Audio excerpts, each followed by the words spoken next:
Hello ಪ್ರಿಯ ವೀಕ್ಷಕರೇ, ನಿಮ್ಮೆಲ್ಲರಿಗೂ ಪುಷ್ಪ ಕ್ರಿಯೇಷನ್ನ YouTube ಚಾನಲ್ಗೆ ಸ್ವಾಗತ. ಬನ್ನಿ, ಈ ದಿನ ಒಂದು ಆರೋಗ್ಯಕರವಾದ ಟಿಪ್ಸ್ ಬಗ್ಗೆ ತಿಳಿಸಿಕೊಡುತ್ತೇನೆ. ಅದು ಏನೆಂದರೆ ವೈಟ್ ಟೀ ಹಾಗೂ ರೋಸ್ ಟೀ. ಇದು ನಮ್ಮ ಆರೋಗ್ಯಕ್ಕೆ ಹೇಗೆ ಉತ್ತಮವಾದ ಆರೋಗ್ಯವನ್ನು ನೀಡುತ್ತದೆ ಎಂಬುದರ ಬಗ್ಗೆ ತಿಳಿಯುವ. ಉತ್ತಮ ಮಟ್ಟದ ಗ್ರೀನ್ ಟೀಗೆ ಸಮನಾಗಿರುವ ವೈಟ್ ಟೀಯಲ್ಲಿ ಅನೇಕ ಆರೋಗ್ಯಕರ ಅಂಶಗಳಿವೆ.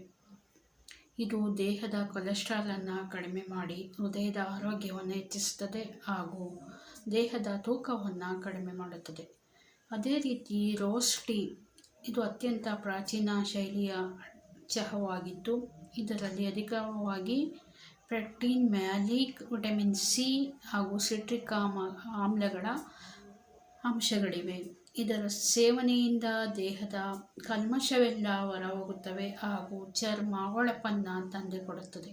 ಪ್ರಿಯ ವೀಕ್ಷಕರೇ, ನೀವು ಸಹ ಇದನ್ನು ಪ್ರಯೋಗ ಮಾಡಬಹುದು ಮತ್ತು ಇದರ ಬಗ್ಗೆ ಕಮೆಂಟ್ಸನ್ನು ಮಾಡಬಹುದು. ಪ್ರಿಯ ವೀಕ್ಷಕರೇ, ವಿಡಿಯೋ ಇಷ್ಟವಾದರೆ ಒಂದು ಲೈಕ್ ಕೊಟ್ಟು ಶೇರ್ ಮಾಡಿ, ಕಮೆಂಟ್ಸ್ ಮಾಡಿ. ಮತ್ತೆ ಸಿಗೋಣ ಮುಂದಿನ ವಿಡಿಯೋದಲ್ಲಿ. ಅಲ್ಲಿವರೆಗೂ take care, bye bye, see you.